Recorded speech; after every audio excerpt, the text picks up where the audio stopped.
Adan. Bungad Hindi, lang yan. ang focus natin usapan, wala pang existing ng mga tao. Oo. Kasi makatuwid, ang tanong mo doon, mangyayari doon, saan nagagaling si Jesus? Ay di sa Ama. Oh, kay Ama. Oo. Sa Ama. Oo. Si Jesus galing sa Ama. Ah. Bago Ulit? kay Jesus, bago Nabasa?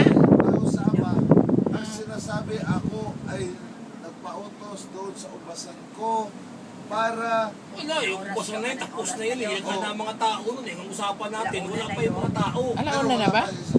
Andiyan na si Jesus, magkasama na sila ng Ama. 12. Ano nangyayari? Magkasama ng Ama mula pa sa... Wala pang ginagawa, hindi pa ginagawa yung universe. Ang lupa, ang universe, lahat ng mga ano na dyan, magkasama na. Pinaplano pa lang niya. Pinaplano pa lang, nag-usap na sila, maglalang sila ng ganoon. Kaya, kung ang tanong, bandang huli, kung maglalabas sila lang tayo sa usapang saan ang galing ng Panginoon, Parang, Jesus Cristo, parang yung usapan, sino nauna, yung manok ko yung itlog. sagutin ako dyan, mamaya, pag-usapan natin yan. Alam ko yung sagot doon. Okay. Sagot niyan. May sagot ako dyan. Ngayon, tuloy natin yan.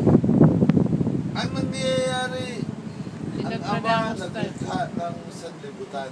Oh. Diba? Di sila dalawa, pinag-usapan nila yun eh. Dalangin natin. Hindi ba nilalangin ko? Pag nalalangin ko, di niya kasama si Jesucristo. Eh, ang sabi ng Ama, lalangin natin ang Anak lang niya sanglibutan. si Jesus Cristo. Kaya nga, magkatuwang sa dalawa. Kaya Kaya nga nandun natin. nangyayari. Kung may Biblia lang tayo ngayon, mas maganda sana eh. Nandun natin, hindi lalangin ko. Bakit kailangan pa niyang kasama ang anak? Kung natin hindi naman sasabihin niya, nagbubukhang tanga naman si Jesucristo kung natin ang sasabihin, lalangin ko. Hindi ka na pala kailangan dyan eh. Ikaw ka lang kung maglalang ka mag-isa mo Sa dyan. lumang tipan yan. Sa bagong Pero tipan hindi. kasama yan, hindi naman lahat yung nilipon. Ang sinasabi sa bagong tipan, Oh. ang sinasabi sa bagong tipan tayo, hindi sa luma. Tumipol na yun. Oh, Wala na yun. ito ang anak ko. Sa lumang tipon, bawal kumain ng dugo. Sa bagong Ipapadala pwede ko na. sa inyo. Oh. At siya ay tutubo sa inyong kasalanan. Ay, may kautusan na ibig sabihin, may tao na yun. Ang pinag-usapan natin, wala pa Yun, tao. wala pang universe, yung pinakasimula pa lang. Paano sa lumang tipan? Kaya nga may bagong tipan na tol, kasi may kautusan na, ibig sabihin, may tao na. Sorry. Ang lumang Wala pa tipan, lahat. ang lumang Oh. tipan, ang unang ginawa ng Panginoon sa mundo ay si Adan. Oh, ito nga tayo nagsimula, Oo. kay Tardamos eh. O sige, kay Adan muna tayo, kay Adan. Oh, okay. Oh, Sige. si Adan. Ah. Una, ginawa ng Diyos ang mundo. Okay. Wala pa si Adan nun. Wala pa si Adan. Okay. Wala pang lupa at tubig. Wala pang tubig pala, lupa lang muna, mundo lang muna. Bilog na bilog yan. Walang kahugis-hugis kung ano yung kurti ng Jolene, yun na yun. Tapos, Paano ang mo, paano mo papaliwanag ko sa'yo. Okay, paano mo mapaliwanag yung ibang Bundok. planeta? Ito, papaliwanag ko sa'yo kung bakit nagkaroon ng bundok. Hindi, ibang planeta. Pamaya na yun. Ginawang balance na, sa science na yun, balancing na lang yun eh, para hindi maghiwa-hiwala yung mga galaxy natin eh. Huwag na tayo pumunta sa planeta. Kasi gagawin natin, ginawa na pa yun, sabay-sabay na yung mga yan eh. Sabay-sabay na yun para magtimbang eh. Pag-usapan natin yung Earth natin. O, yung Earth muna, yung Earth muna. Okay, Ginawa sige. tayo ng Panginoon, yan, gagalangin natin ang sandaigdigan, ang mundo.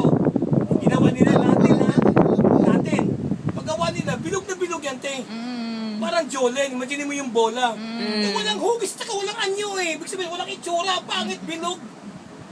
Day 2 na yan. Day 2. Sa day 2, ginawa niya yung mga ano. Pinalindol. Pinalindol yan. Eh, ginawa, nag-uslian yung mga pagkaya. Kung mapapansin mo yung mga tectonic plate, yung iba naka-slanting, dapat ang tectonic plate pa ganito. Ang ginawa, nag-crash, nagbanggaan yung nag-alsahan ng pagganito. Eh, kung minsan yung tectonic plate na ipapaganito, may pasalungat. Kasi yung mga tectonic plate sinalim niya, nag-aakyatan yan, kaya nagkaroon ng hugis ngayon ng mundo. Ano namang kulay eh. Walang anyo. Nilagyan ngayon ng kalaliman at kababawan. Yun na yung ibig sabihin ng kababawan, yun na yung Langit. hangin. Langit. Langit. At saka lupa. Kalaliman, yun na yung tubig. Oh. Walang kulay. Nilagyan ngayon ng mga damo, mga kahoy. Kahoy. Mabawasan mo Naniniwala ka doon. yan. Pero ibang tema ang salita niyan. Yung naintindihan na niya sa Biblia, yun pa rin yung naintindihan ko, nababasa ko.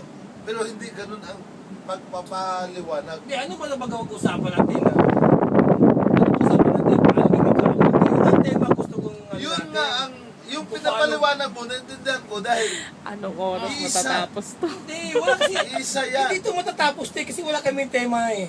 Ano Kung ano yung yung version pag-usapan, niya? ano pagkatapos na natin? Di ba religion ang pinag-uusapan Hindi, natin? kasi sa Gandane, ang pinapalabas niya, paano nilikha, kung sino mga nauna. Ngayon, gusto ko siyang tukuyin kung saan na mapunta, kung ano bang pag-usapan namin tungkol sa paglikha, o kung Hindi. saan nagsimula ang lahat. Ipaliwanag mo. Hindi, ano bang pag-usapan natin? Saan nagsimula ang lahat? O paano ginawa ang mundo, paano ginawa ang tao, o saan nanggaling ang Okay. Panginoon? Okay. Para may Napaliwanag mo na gano'n, yun din ang tema ko gusto ko pa. Hindi man paliwanag marami. Ano pag-usapan natin? Saan nanggaling ang Panginoon? Paano nilikha ang mundo? Topic pa Paano lang, nilikha ang mga hayop? O, para isang tumbok lang tayo tapos. Okay.